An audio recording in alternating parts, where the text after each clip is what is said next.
What's up, everybody? Fellow crackheads, fellow Joey G maniacs, fellow creative geniuses. What's going on out there? Little SmackDown to start in about a half hour. Just giving you, I don't have no SmackDown. No, actually, I do got some SmackDown spoilers, but I don't want to spoil it for y'all. So y'all got to tune in to watch the WWE SmackDown tonight. But just want to let everyone know, real quick, some breaking news info. Roman Reigns is not winning the Royal Rumble. Do I know that for a fact? Yes, I do, and I can go into fact. If Roman Reigns wins the Royal Rumble, you can unsubscribe to me and never watch me again. Dead serious. If that's what you want to do, you can do it. But I guarantee Roman Reigns does not win the Royal Rumble. The winner that most likely right now is the pick to win the 2015 Royal Rumble, the Wells Fargo Center in Philadelphia, Pennsylvania, January 25th, 2015, is none other than, take a guess. Think about it. Think about who it is. Who hasn't been around that much, who's been gone for the last couple months, but he showed up after Raw Monday night and tagged in a dark match with John Cena. In a face version, but better as a face. He was the youngest world champion ever. That should just give it away right now. The Viper, the Apex Predator, the Heartless Randy Orton is going to win the Royal Rumble. Now, for you marks out there and assholes that didn't see this coming a mile away, I saw this coming when Randy Orton was getting sick of everybody in the Authority. Don't you see how the WWE is so predictable, even though I love wrestling? You know what I mean? You guys, anybody that knows me will say, yeah, Gannon loves wrestling. Gannon's a wrestling geek. You know what I'm saying? Yeah, I am. You know what I'm saying? I ain't no geek, but I love wrestling. You know what I'm saying? Yeah, I am a wrestling geek. I love it. You know what I mean? But, what do you call it? You saw this coming a mile away. Seth Rollins is Mr. Money in the Bank. And personally, I'm going to tell you, this is what I said months ago what I thought was going to happen. And now it's confirmed. Randy Orton is winning the Royal Rumble.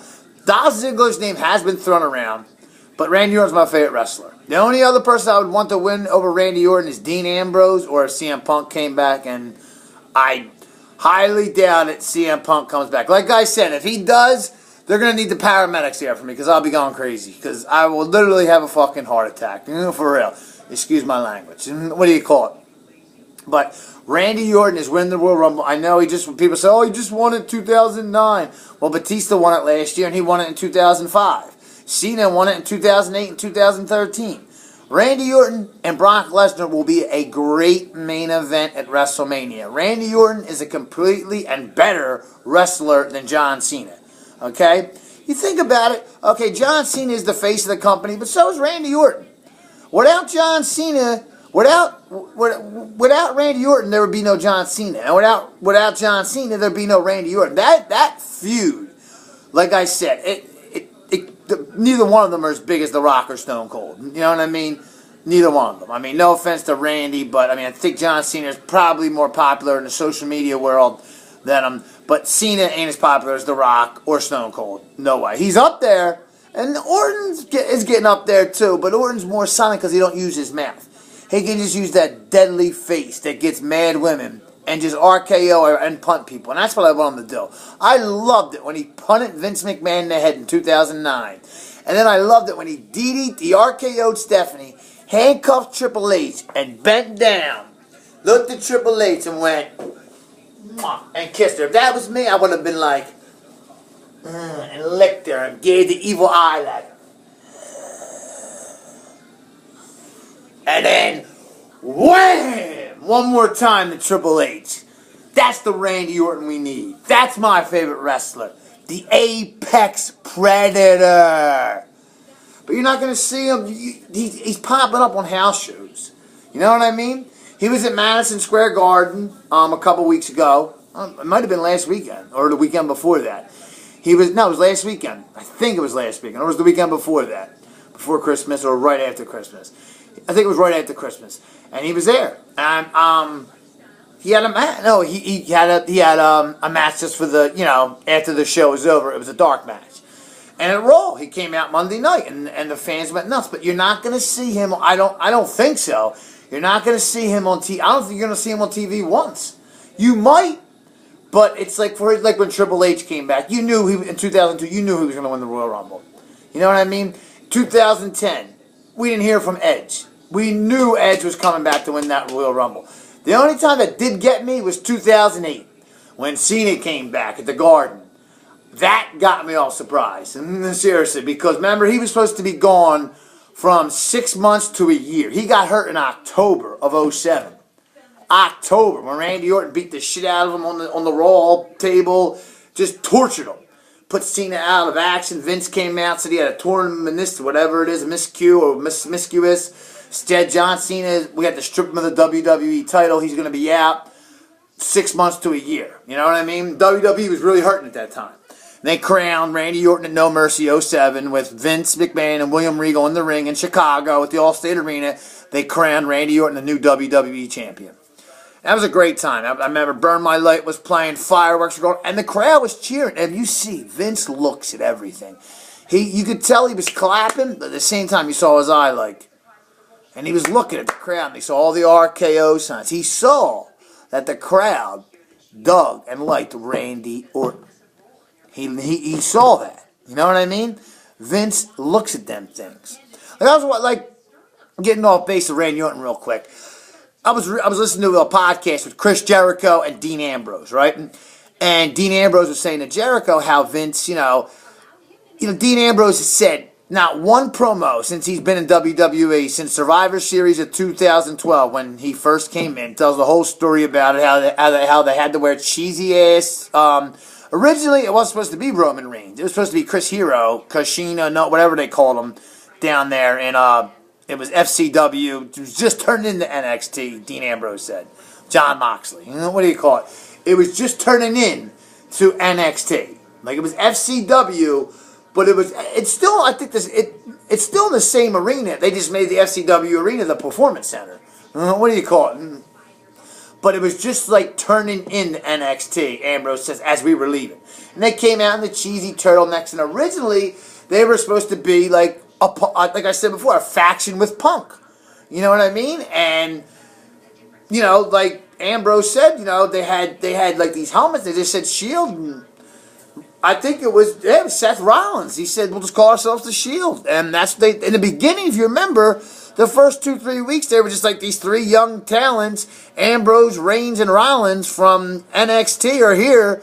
And then finally, they started calling them the Shield. The Shield of Justice, the Hounds of Justice, the dog, and they were just jumping people coming out of the crowd. I loved it when that first promo came on and Dean Ambrose was like, we're not the Four Horsemen, we're not the NWO, go buy the fucking DVDs. I mean, just right then, I knew that Dean Ambrose was the man. Just catching clips of him in HWA, in Ring of Honor, in Dragon Gate, and all of them. I just knew this was the man. Seth Rollins is great. Tyler Black, he's great. Roman, I don't.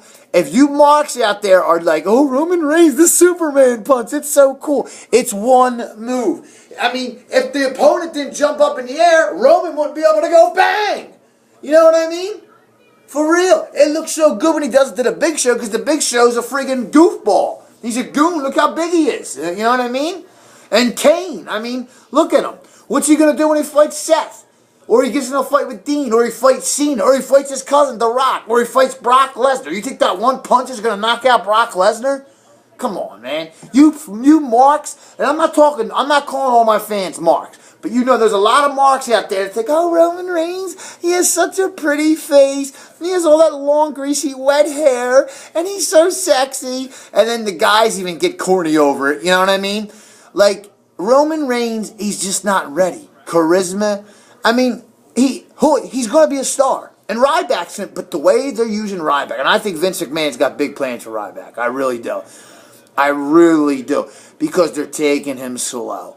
He's treating him at Rusev. He's going to beat Rusev. They might even I can't see them waiting to WrestleMania to have Rusev versus Ryback. We're only in January 2nd. The second day of the year, the new year. I mean, maybe Royal Rumble or whatever it's called, the Elimination Chamber or No Way Out. I still don't know what the February pay-per-view is going to be because if they have an Elimination Chamber, What the only way I could see it happening is if there's nobody wins the Royal Rumble. Like, that's never happened before. You know what I mean? So, like, I don't know why they would have an eliminate unless they said we're going to add the winner of it gets in it and it's going to be a three-way. I mean, or unless they come back with the big gold belt before WrestleMania and say the winner of this is the new world champion, and they have a number one contenders match. I don't know, but I don't know why they would call the pay-per-view Elimination Chamber and have a chamber match unless Brock Lesnar is going to be in the chamber match and he's going to defend the title. I mean, maybe something like that. I don't know. I have to wait I guess after the Royal Rumble to find that out. You know what I mean? I mean, because some on things it says Elimination Chamber, but then some says No Way Out in Memphis, Tennessee at FedEx Forum in Tennessee. I'm from Philadelphia. I'll be going to the pay-per-view before that, the Royal Rumble. But Randy Orton's winning the Royal Rumble, hands down. I'm telling you all, Randy Orton is winning the Royal Rumble. If not him, Dolph Ziggler, and if not him, I'm telling you, Dean Ambrose. One of them three are winning the Royal Rumble. I'm being honest. I would say Seth Rollins, but he's Money in the Bank, and still, he could. You know what I mean? I would pick any of them four. Orton, Ziggler. Now, I got five. Five wrestlers that Randy Orton, I think, is definitely going to win it. But if he don't, Ziggler, Ambrose, Daniel Bryan, or Seth Rollins. Roman Reigns is not winning. Ryback's not winning, and I'm happy he's not, because I'm a Ryback fan. That promo he kicked Monday night was real rap. And Ryback's got my utmost respect. Is he one of my favorite wrestlers? Yeah, I do like Ryback. Yeah, I do like. I like the way he goes. You know what I mean? He don't let him and CM Punk don't get along real good, and CM Punk's my boy, but Ryback's cool too. You know what I mean? I mean, Ryback told it like it was. You know what I mean? He said Punk fabricated that story. I can't believe he would do that. He basically called Punk a bitch. He said he never came out to my face and complained about it, so it must have not been that big of a deal. So basically, Ryback got the best of Punk in that situation. But just that promo he cut Monday night, how he said, how he didn't make Tough Enough. And how could you pick Daniel Puder and The Miz over Ryback? I mean, all right, The Miz, but Daniel Puder, he appeared in one Royal Rumble, and that was it. And then his career went down the tubes. He looked like a little Ivan Drago from Rocky IV. Remember Daniel Puder, the first winner of the Tough Enough? Gay. For real. This is Joey G. I'm out. I'll be doing a show tomorrow. Randy Orton will win the Royal Rumble. Mark my words. If not, as a dark horse, I say Dolph Ziggler. Even the other, I don't even think Daniel Bryan. No, that was all last year. For real. I say Randy Orton, Dolph Ziggler is a black horse. This is just straight up how it is. Plain and simple. You know what I mean? There's nobody really, maybe, and if Ziggler don't, I still think it's early for Ambrose to win it. But, I was reading PWI today, Pro Wrestling Illustrated, when I was at the pharmacy, and Brock Lesnar, WWE Champion, who's ranked number one right below him? Dean Ambrose. And you know what it says? Number one contender to WWE World Championship. So you don't know what to think, But I'm going to really go on target and say, and I've heard this from a lot of people, Randy Orton is winning the Royal Rumble. And if I hear people booing my favorite wrestler, I will be getting in fights at the Royal Rumble. That's for damn sure, because Randy Orton's my favorite wrestler. So deal with it, Marks. Deal with it. Randy Orton is the best, for real. This is Joey G. Like I said, I'm the best creative genius. I'll be coming at you soon by March in Los Angeles when I move and pack all my shit up. And then I'll be having my own show and own studio out in L.A. and everything. Wet t-shirt contest coming up in 2 weeks. Yeah, 2 weeks. So get ready, females, and look good and, tear it up. $500 and 2 tickets to the Royal Rumble. Hey. And free alcohol. Can't beat it, right? I don't drink no more, but I'm saying. You know what I mean, females? So just come on in and support Joey G. Joey Crack, the genius, whatever you want to call me. And I don't smoke crack. It's just a name, Joey Crack, all right? And crackheads is just, I say my crackheads like Hulk Hogan calls his Hulkamaniacs. You know what I'm saying? I say crackheads. That's all it is. It's a joke. Get a sense of humor, all right? All right, dickheads, I'm out. Peace.